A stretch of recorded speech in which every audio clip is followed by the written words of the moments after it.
Today is May 25th, 2013, and 12 months ago to this very day, I was slicing through the sea with the wind blowing in my sail while you were playing the game that you love more than an alcoholic loves the sweet nectar of brandy on his lips.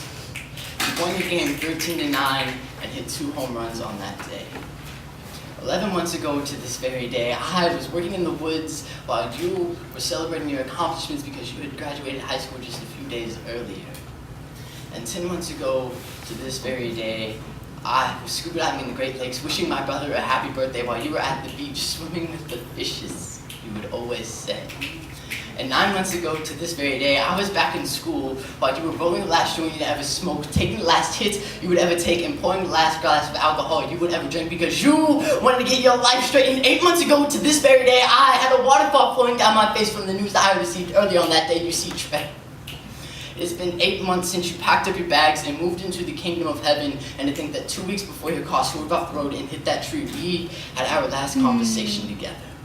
You were 1 month clean exactly, and that deserves a congratulations. One that you never got the chance to receive. So 7 months, 6 months, 5 months, 4 months, 3 months, 2 months, and 1 month ago to this very day, I tried to remember all of our memoirs, but whenever I open them up, the pages will be blank. So I dedicated my Eagle project to you, but it just wasn't enough. So I searched for you. I tried to figure out where you were in my life since you passed, and for that, the wind no longer blew in my sail.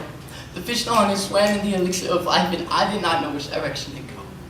I did not know which direction land was in, but 2 weeks ago, the wind picked back up and the fish came back to swim because I stepped back onto the field of our recollections for the first time since you passed.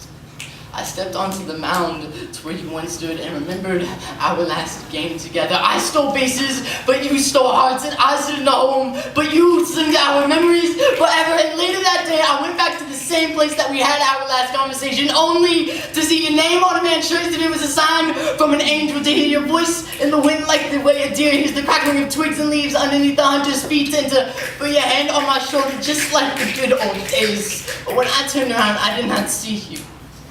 Instead, I saw a little boy in his baseball uniform that reminded me of you.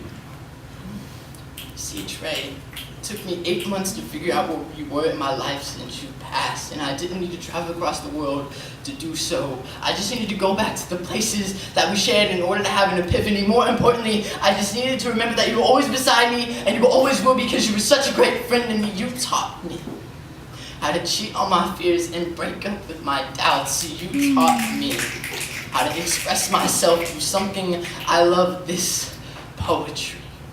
And you were such a great friend to me, but a simple thank you just doesn't cut the cake. So on this very day, I vow to live for you, just like you lived for me. R.I.P. Trey.